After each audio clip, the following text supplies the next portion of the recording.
first of all, Mr. Deakins, thank you so much for taking time out today. No, Really pleasure. appreciate No, it. pleasure.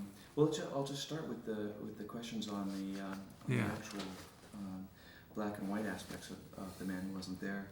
And the first question says, many of the features that you shot for Ethan and Joel Coen have been period set, including The Man Who Wasn't There, obviously, which is the first in black and white. And the question was, could you comment on the challenge of interpreting the past in contrast with doing a contemporary set picture?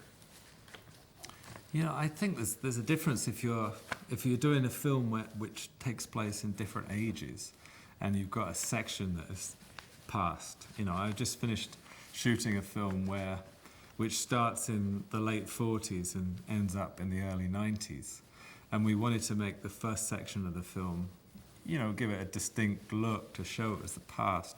So we did certain things with the stock and this, that, and the other. But, you know, the films I've done with Joel and Ethan, they've all been set at the same time period, almost like in the same few weeks. And I think that's a different thing. I mean, it's more a production designer's area to make it look like that period. But as a cameraman, I don't really want to say, you know, this is a veiled look at some past world. You know, I like the idea of putting the audience in that situation. So I like using as little between the audience and the image in terms of, whether it's filtration or whatever, to distract from actually the film, you know. Yeah, I just adjust one second. Roger, would you mind if we set the papers down? I just hear you. Oh, I'm sorry, No, that's okay. And then, Savanto. It's called A Beautiful Mind. It's about John Nash, the mathematician, and it sort of charts his sort of life and fall into deep, you know, paranoia, and then comes out and eventually ends up with him getting a Nobel Prize at the end of his life. Oh, and he's still alive. I mean, end of his career anyway. It's kind of interesting that we started off with this sort of idyllic sort of past set in Princeton, and then gradually sort of took it into a much sort of darker kind of like, you know, more sort of harsh kind of environment. Yeah, it's interesting. Like you say, it's character driven, those turns, and then you're sort of still.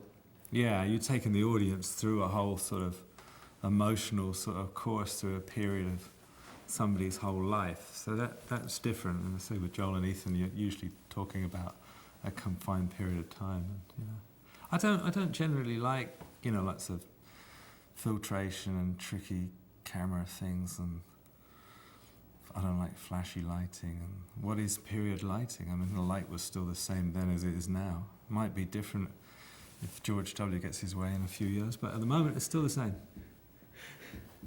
Excellent. Well, the next question on the list was, how and at what point in the creative process on The Man Who Wasn't There was black and white photography proposed and decided upon? I think they wrote it as a black and white piece. In fact, I'm sure they did. It was no question it was going to be black and white, except when it came to the financing. And then there was a question of whether we could do it in black and white, because that's always an argument. You know, in a way, thank God for the few films like Schindler's List and a few French films that have been sort of acclaimed and have just kept black and white there somewhere in the, you know, in the background. But you know, that was an issue when they were talking about financing of the film, whether we really could do it in black and white or not. I had the same problem when I shot sort of one of the early films I did, was 1984. We wanted to shoot that in black and white, and in the end, the backers, which was Virgin Records, then they used to be in movies, believe it or not, they said, no way, we have to have it in colour. So then we shot the whole thing and did the bleach bypass process. I think it was the first time it was done, which totally desaturated the image, and then I sort of shifted what little colour there was towards a monochromatic look, depending on the scene. So in the end, it wasn't that far from black and white. Yeah, I really remember. I think in my memory, it seemed like a black and white movie. Yeah. I wish it had been true black and white. You know, it would have, but then it might have been even less accessible to an audience. I mean, it was so harsh as it was anyway. Well, this sort of follows up on that. Was it an ambition of yours to shoot a black and white movie? And had you worked in black and white prior to starting the filming of The Man Who Wasn't There? Well, I was a stills photographer for a while. I mean, that's what I really wanted to do as a career. I wanted to be a photojournalist. And I always worked in black and white. And generally now, if I take stills, not that I take that many stills now, but I mean, I tend to work in black and white all the time. And I'd shot over the years, at film school I'd shot black and white, and we'd, over the years done little pieces of black and white. There's some black and white in Hudsucker, and a film I did with Norma Jewison about Hurricane Carter. Some of that was black, the boxing sequence was black and white. So, I mean, it's never been far away. But I mean, I tend to like black and white more than colour. Yeah, I think it's more to the point somehow. Well, I mean, I don't mean to go off book here, but can you elaborate on that a little bit? Because it is. I think quality does it have it. I think colour is like. Colour can make an image look superficially interesting or exciting, or but it's maybe. I find it sort of distracting many times. I mean, I think it's. In many ways, it's easier to create an image in colour that the audience finds interesting, but it might not necessarily be the point of what the story's about or the shot is about. I think black and white is harder. It's actually harder in the short term. To create the image, a good graphic image that gets to the point, but inherently black and white somehow is. Black and white is about light and it's about composition. It's not about. It's not about colours. I mean, colours just become a sort of spurious issue. So it's much more direct as a form of communication, really, I think. The Man Who Wasn't There echoes a number of films from the period in which it is set. Were there any movies that influenced you and the Coens in prepping and the shooting of this film? Oh no, I always forget the films that I'm thinking about. I know, I mean, Joel and Ethan they mentioned sort of Shadow of Doubt, a Hitchcock movie, but I'd seen that. But there's a number of films, I think, that I'm just reading from my paper here, the films that have always influenced me. I mean, Nick Ray's films, like In a Lonely Place, I always find is quite an influence. And I go back and look at these films. And This Gun for Hire and Touch of Evil, obviously. And HUD, I think, is one of the best pieces of black and white lighting you'll ever see. Raoul Couture was always an influence. Alphaville, in particular, was quite an influence, I feel. Kiss Me Deadly was always one of my favourite films. In a way, it sort of relates to this, because it's that kind of slightly B-movie sort of feel about it. Panic in the Streets, the Kazan picture, I thought was beautifully fantastic black and white. There's so many. Raoul Walsh, Drive by Night, In Cold Blood,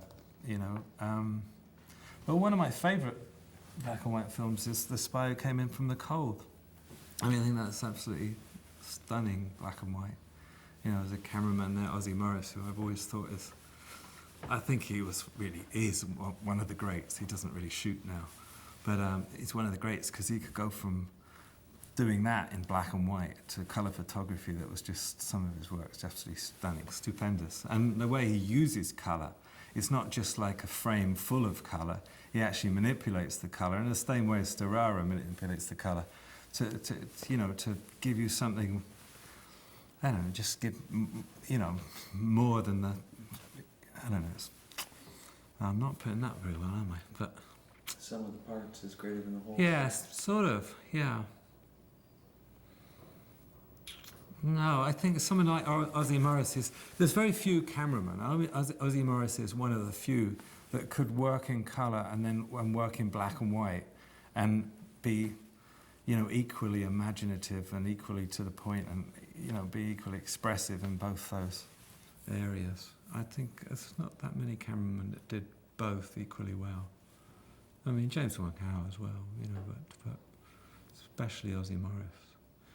And these black and white films like Spy Who Came In From the Cold. I mean, I remember all these films, and I might watched a few of them. I certainly watched This Gun for Hire and Glass Key and In a Lonely Place while we were prepping The Man Who Wasn't There. But I don't think the lighting really relates. I mean, the lighting is very different. It was very different in those days. I mean, don't like that because I don't see like that. So I'm not trying to copy anything. It's just sort of a feel that inspires you somehow, you know. Absolutely. I mean, there's motivation, and then there's Yeah. there's your own craft. Yeah. Sometimes it can be the pacing or a certain way a camera moves in a film, but it's more a sort of mood thing. You know, it's more a general sort of atmosphere that you're kind of getting stimulation from, really, than anything specifically, I think. Yeah. And I wanted to sort of insert here, because we were talking about the homage to these other films, and I was just wondering if any particular scenes in The Man Who Wasn't There come to mind that were portraits that were sort of, you guys went, you know, look at this one, look at this, look what we've done. I mean, I can think of 10 shots where I just was, I'm just staring at this frame, and I can't believe it. It's just, I'm thinking, gosh, and I know it's such a long, you know, there's so many different aspects to it, but where people are framed in a certain way, or where you just, and I don't even know if this is a good question or not, but just particular moments in the film that you would say to yourself, that's sort of my mark in black and white film, if you will. Oh no.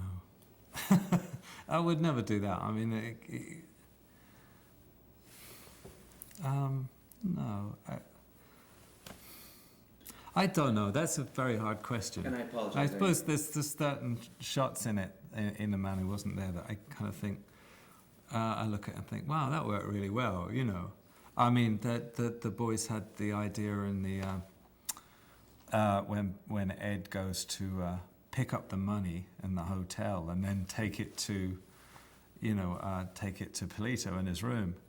And so we had this view through the window of the passage, and then we crane up and look down the passage as he knocks on the door. You know, takes the money in the bottom of the hallway, and then you see him knock on the door in the top. And well, it's the same passage redressed, and obviously we can afford to build two, so we do a little fake cut on the rise up.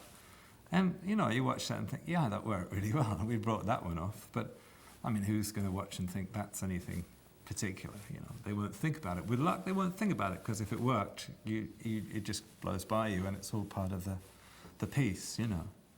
So in a way, if you sort of like say, yeah, that was a great shot, we brought that off, or anybody else says, oh, that was a great shot, then in a way it can be a mixed blessing, because you're actually distracting from the overall feel of the film. You really want it to be seamless, you know.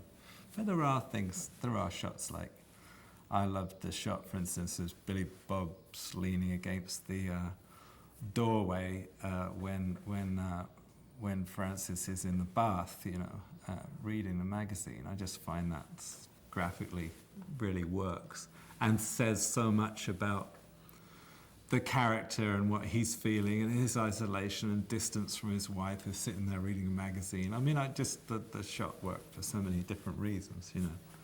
Whole scene. Well, it's great, isn't it? You know, shave my legs. And then one that really just popped in was in the interrogation room, where the attorney, their attorney was, almost his entire face was, I noticed, above, out of the light, in the shadow, and then his body was below. And it was just, those were the kinds of things where I was thinking, that's something very unusual to do. Well, you mean the scene with the harsh sunlight? Yes. Yeah. Yes. Well, we talked about this. This was something, you know, that because the whole scene, he's talking about the uncertainty principle and whether something exists or it doesn't. So Joel was saying, well, what if we do this sort of hard shaft of sunlight? It's like, you know, because Einstein was talking about, you know, light, and Werner Herzberger, when he's talking about, it's very much about particles and, you know, all that. So we had something really graphic, you know, shaft of sunlight, and he's kind of bleaching out. Yeah, I thought that kind of worked pretty well. And we wanted it to look slightly B-movie-ish in a way, you know, it didn't want to look pretty and dramatic and totally realistic, because the conversation's so sort of strange. And so, yeah, I mean, I think it sort of complements the scene in quite an interesting way. Excellent, excellent. Yeah, and then you got the main character sitting sort of in the semi-darkness, kind of looking at this guy who's kind of like burning out. So he's something out of some radioactive sort of world. He seemed that kind of character, anyways. Yeah, it's pretty funny. It says you've pretty much answered this already, but also out of the past, which cinematographers' work from the 40s or later do you admire or seek out? Well, yeah, I mean, Wong Hao, Russell Metty, I mean, not only Touch of Evil, Russell Metty was one, he did Touch of Evil and Spartacus. So, I mean, talk about using black and white and using colour. So the guy was genius. And Ozzie Morrison. And Connie Hall, I mean, of more contemporary cinematographers is certainly somebody I really admire. Still working on 15-hour days? Yeah, I just finished. We just got through working with him. Oh, you did, yeah. Yeah, boy. Oh, I hope I have that energy. I'll tell you a story off camera. Can you speak about the decision to shoot The Man Who Wasn't There on color stock, and why did you choose the Kodak 2369 film? And why was that the best for the task? The decision to shoot on color stock, even though we wanted a black and white final image, was that was a bit convoluted. We did a lot of tests, and I was sort of split 50-50 between shooting black and white original and color negative and finding a way to get to black and white. Thing is, color negative stocks haven't really changed much for years and years, so they're slightly grainy, and they don't have anti-halation backing like color stocks do. So if you're shooting very hot practicals, if you use practical sources or light sources in shot that are very bright and you're using them to light the scene, you tend to get a lot of artifacts. I mean, it wasn't so much an issue in the old days because they used to light the scene up. I mean, they didn't really use I didn't use it, the man wouldn't be there, but I mean, you didn't use a candle to light a face. They always had a gag behind the candle, that sort of thing. It was more balanced. And so I was sort of split, but the final thing came down because we were told that we had to shoot color because of a contractual thing that demanded a color video release overseas. So the final thing, that sort of sent it over the edge. But I'm really glad we shot on color stock because we did these tests, and before we started shooting, we wanted to reassure ourselves that we could get somewhere near what we wanted. So I shot on color 5277 stock, which is to a medium high speed, but it's kind of fairly low contrast stock. And then we printed onto this 69 black and white title stock, it is basically. Now, when it's used to make titles, it's very, very contrasty. But Beverly Wood, bless her, at Deluxe Laboratories, was working, for weeks and weeks and weeks, endlessly, to find some way of getting a good black and white out of the color original negative. And she had changed the gamma on the 69 stock, and I thought it looked stunning. So we basically, when we started shooting, we had all our dailies printed on 69 as we went along. So we were watching this black and white image that we hoped we could recreate when it came to release printing. And we did months, actually literally months of tests. Beverly was doing months of tests trying to get a release print that looked like this, looked like our dailies. And we found you could stay color IP and color IN and print on 69 as a release print stock, and then we had to find out if we could use that as a projection stock, whether it would take a soundtrack and stuff. So eventually she found that was possible. And so some of the release is going to be done on the 69 as a release print stock. But then we had to find a way to release on color stock. So we had to, she has only actually in the last few weeks come up with a solution for that is kind of acceptable. It's not as good as doesn't look as good as the 69 print, but it's a special process she's used in doing a fine grain panchromatic intermediary and then going back to colour for the print, you know. So it's been a long, convoluted process, but I think we've got somewhere that's a happy balance, you know, between the expense of releasing totally on 69 and the quality, you know, of the image.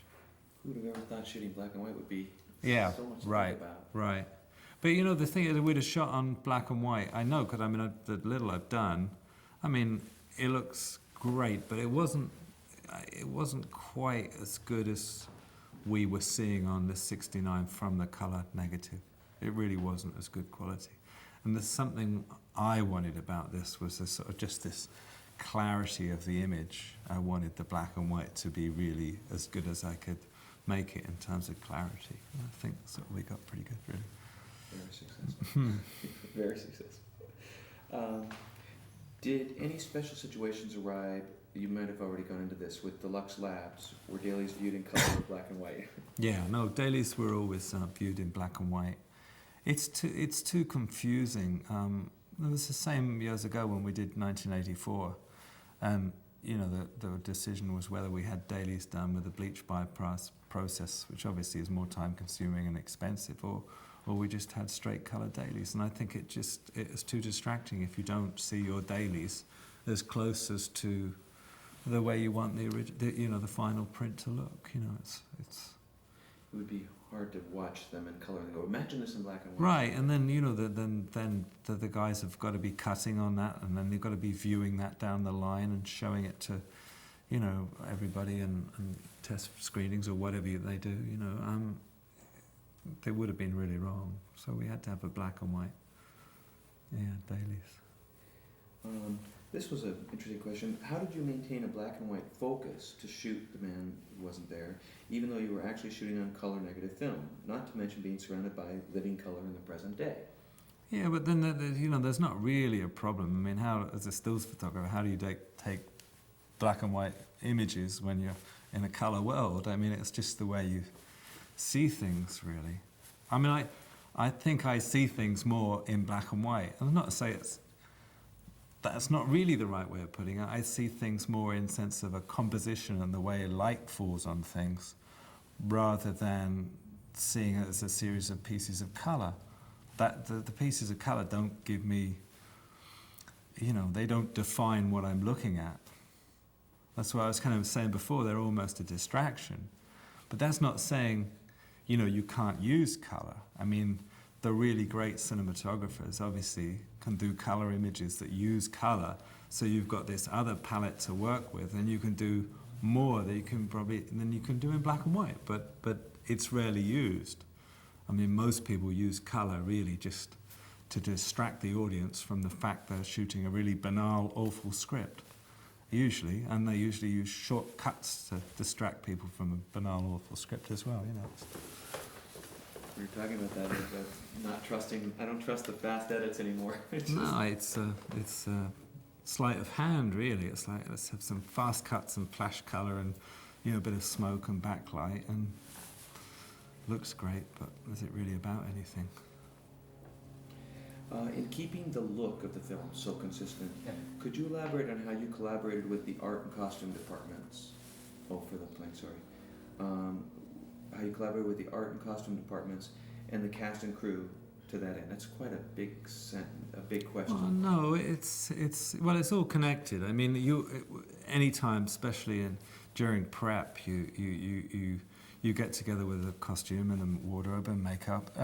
You know, everybody to test colours and shades, and especially on this in terms of testing the makeup and the hair, because,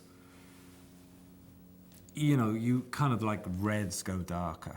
You know, if we started off, for instance, we started doing some tests with Fran where she had dark hair, and it just didn't work. It just didn't work. She looked too heavy. It just made it a different feel. So she ended up with her own natural colour and more towards blonde, in fact, than darker. And the lipstick we tested to make sure it wasn't too dark, but also that it wasn't too pastel. And, you know, yeah, it's interesting, especially in black and white. You can be fooled because obviously some colours record differently than others, so you can be fooled. And although we were shooting on color negative, because we were printing on a black and white stock, you got the same issue.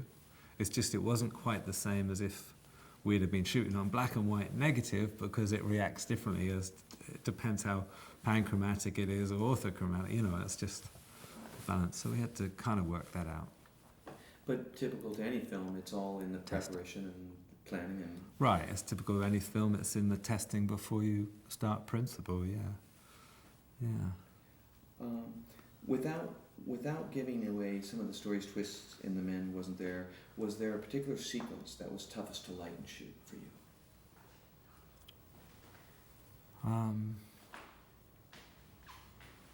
I think the hardest thing about shooting it, and like any film, is getting the consistency all the way through, and then it's just the decision of how you want the scene to look.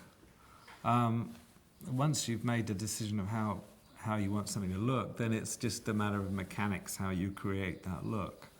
Not that you're always successful, but that's really just a logistics thing. It's not like that's not the hardest. The hardest thing is just coming up with the idea of a way something wants to look.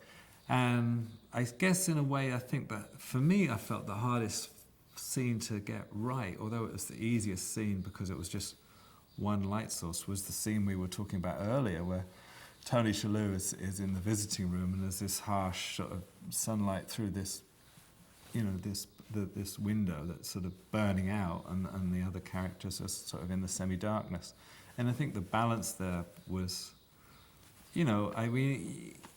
that's kind of always risky, that you're going to go too far and the black's too black and the highlights are too burnt out. So I was kind of pleased the way that worked out, But it's logistically, it's one light and a cutout. We cut out a piece of card to make the window shape, and it's just one light, and it's just a matter of getting the distance of the lamp from the cutout, the size of the cutout, and and the amount of diffusion in the air and stuff. So doing it was seemingly simple, but the challenge is in the idea. Well, it's the idea, and it's sort of like you want to push it as far as you can go, and it's kind of sleepless nights thinking, have I gone too far? Are we really going to be able to see Tony's face? But I thought that worked pretty well.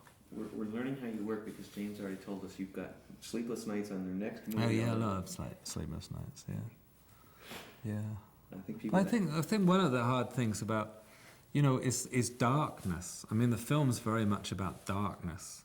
The scene where Dave's wife comes to talk to Billy Bob on the porch, outside the house there on the porch, and she says, well, Dave was taken by a spaceship, but it's not really Dave anymore, It's just getting the balance. It's not like it was difficult to shoot, but it's just getting that balance between the light on her face and the hot backlight hitting the veil of her hat, and it's deciding that's what you're going to do. And sometimes when I do something, so I find I put too much light on it, or I put too many sources. And I thought that particularly worked well because it was only the backlight source that we armed out over the, like hidden behind the roof to the camera, and then this little fill light in her face, and I didn't put anything else in apart from the backgrounds, and that was kind of pleasing because, it's too easy to go too far and make something too complicated, and I could have put another sort of kicker on it or a side light, and it would have just ruined it. And I just like the simplicity of it. And I think in a way that's, for me, why The Man Who Wasn't There works well as a piece of lighting and composition is because it's very simple. It's very simple light and shade, and you have a black surface and a light surface, and then it's set off by a black surface, and it's simplicity. I like simplicity. So this does a little bit of a repeating theme, but some of your peers, they in this case put Janusz Kaminski, have shot black and white features in recent years. Do you think it's something that every cinematographer should try at least once? It just depends on the piece, really. I feel I'm lucky to get the chance to, yes. But it depends on the piece. I don't think you should shoot black and white just for the sake of it. But yeah, certainly it's fun to do. I figured everyone that went to film school was already shot in black and white anyway. Probably, yeah, just because of the expense. That's all we did. What is it that draws you to work on a project? The creative collaborators, the subject matter, or the visual challenges? No, it's subject matter always. Except for, Joel and Ethan, I'd do anything with those guys. But they could film a telephone directory and it would be fascinating, In fact, it'd be interesting to see them do that. No, I mean, they can shoot anything and make it interesting. That's they're true poets, I think, of the cinema. No question. There's very few of them, But you're right. There does seem to be an unusual sense of joy that you don't find with most filmmakers. Yeah. Well, yeah, it's a sense of fun, and in a manner, wasn't there? There's so many elements, There's a sense of fun. There's this sense of the profound and the absurd, and the real and the surreal, and they just play all these different things, almost like Fellini did when he was doing those great movies. It's like a mixture of a circus and an opera, and it's real movie making. And I also noticed on your guys' sets where you'll shoot something very efficiently, maybe 1 or 2 takes, and then there's literally almost like just this childlike enthusiasm watching it back, or I never see that in movies. Yeah, no. A lot of directors don't like actually directing. They actually don't like the film making experience or the set experience. I mean, they really don't. They like being in the cutting room with all the material, so they like to shoot as much material as possible, as quickly as possible, and get to the cutting room and think they're going to make something there. But Joel and Ethan, they're so organised, and they've got such a clear, strong vision of the movie they've written, what they want to see on the screen, how it's going to fit together, that when they get a take and they know that's that piece of the jigsaw puzzle, they go, yeah, that's going to work really well with that other piece that we shot 6 weeks ago or something. And they've got it in their heads like that, and that's where the joy comes from. They think, yes, that is what we were looking at, Or if there's something unexpected occurs that adds to the whole scheme of things, they get a real buzz out of it, I actually love the process, and they actually love working with crews, and they love the experience of the people, Sure, it can be worrisome and this, that, and the other, just in terms of logistics and whether you're going to get it all done or not. But actually, when on the set, they really do enjoy it,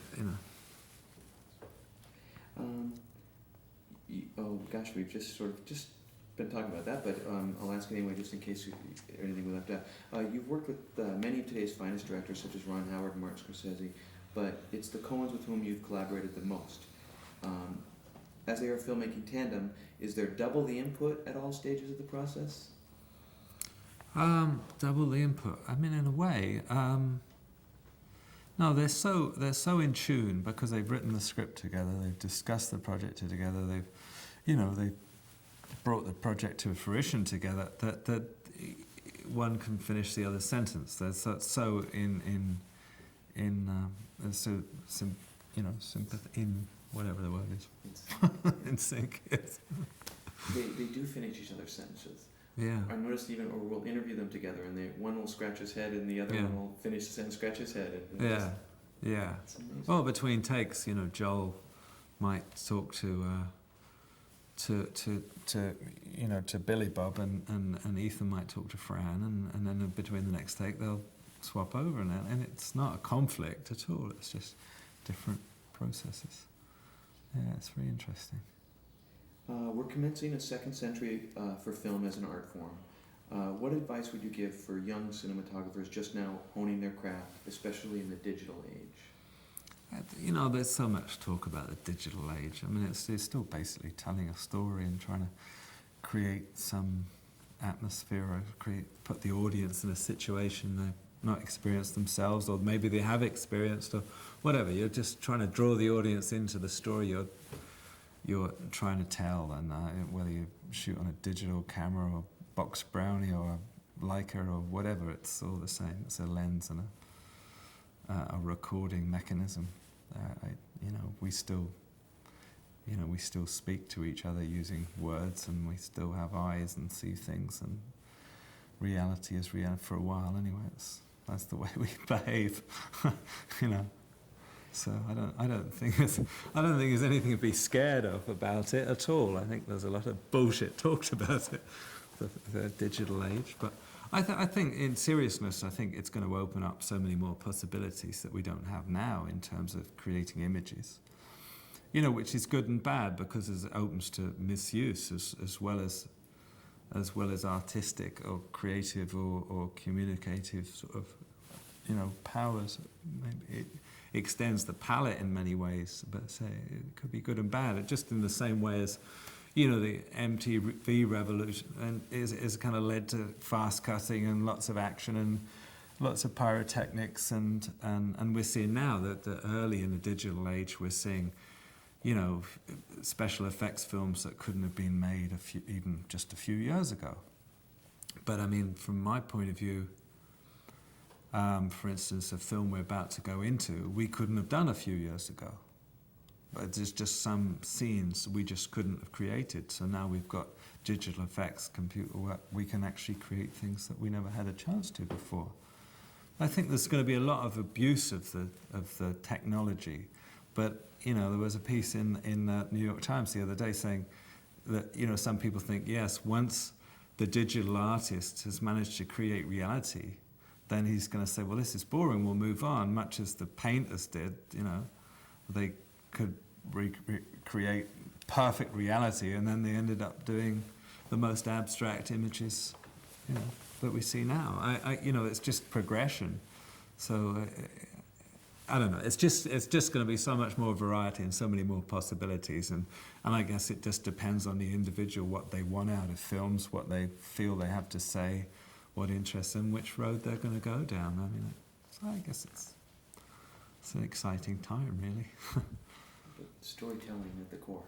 Storytelling's at the core, I think. I mean, I don't think that'll change. I think an audience or, you know, the average individual, you know, wants to understand about other people, about the rest of the world, and they do that through stories, you know, one way or the other. It might be a news story, or it could be a feature film or a novel. It's still stories. Everything in our life is stories. It's gossip about the neighbor is a story, you know, and to tell that, as I say, you need to create this, you know, in films you need to create this world with a camera. A camera can be anything, any way of recording it. Well, that was all of the questions that we wanted to cover for the black and white aspects. There were just some fundamental EBK questions and I don't know if you got these or not. Yeah. There's just a few of them. I was just going to talk about with this cast, if you could discuss any of the challenges that you might have had to create, and you've already touched on some of them, Fran with her hair. Yeah. But just some of the to create their specific looks, because I noticed like we've really never seen Billy Bob like this, or anyone really that's in the film, or Tony you mentioned, or right. Well, Tony, we didn't. No, I mean, we didn't. I don't think we did any film tests with Tony. I mean, we did plenty of film tests with Billy Bob and Fran, but I honestly can't remember if we actually shot anything with Tony before he turned up. I know we saw him, and we saw different hairstyles and different makeup possibilities and stuff. You know, so there's a lot of that going on before we shot. Yeah. You've touched on this from what we talked about before, but can you discuss working with Dennis Gassner and the production team, because he seems to be an equal part of this multiple collaboration? Oh, yeah. Yeah. No, I mean, Dennis is like great, one of the greats, isn't he? I mean, I first worked with him on Barton Fink, which is the first time I worked with Joel and Ethan as well. And what is it now with him? 3 or 4?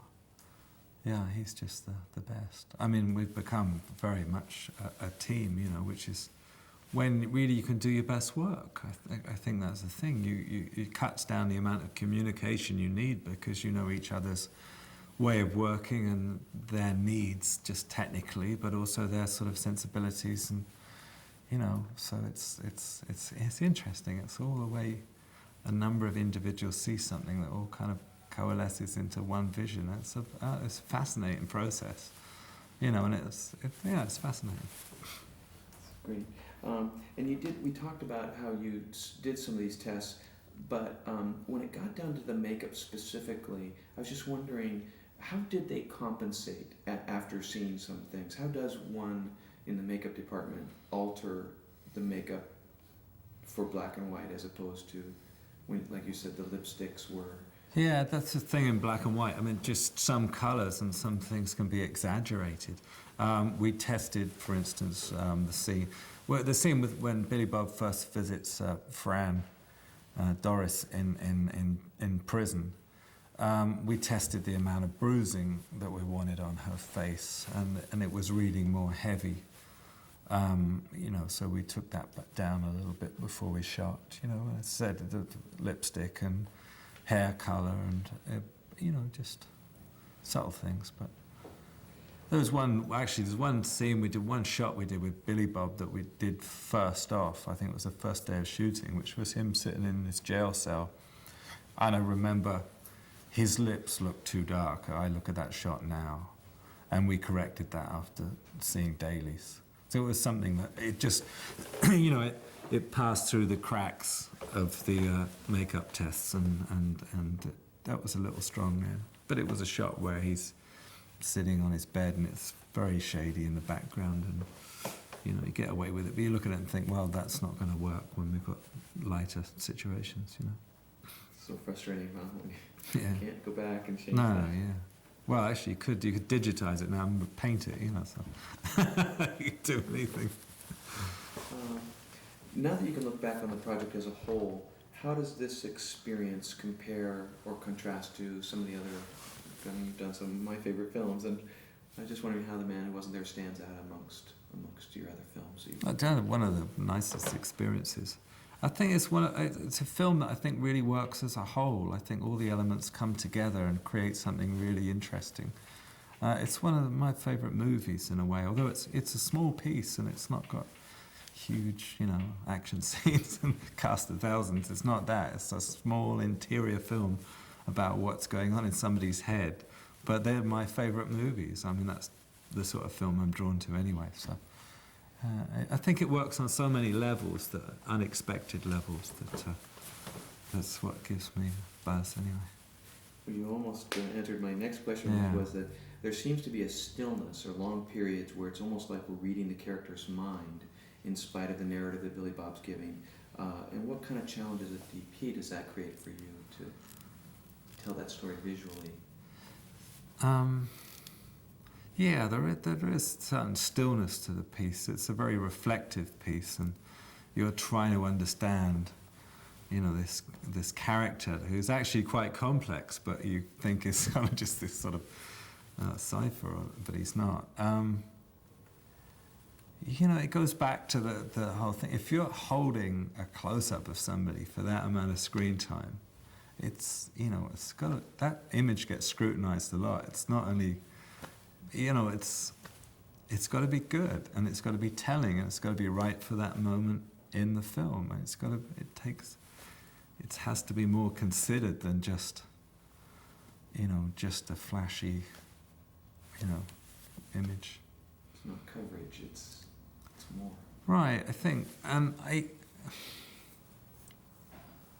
as I was saying earlier, I think there's a danger often on films about trying to create images that are too kind of interesting in a way. They're too flashy, because one after another becomes too much. It's like visual overload.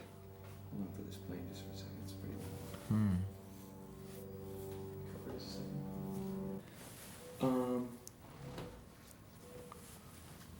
This is always a tough question, so I don't, you can just. But as one of the key filmmakers involved, what are your hopes for this film when it finally hits theaters, and what do you think audiences can expect for this? Because this is an unusual.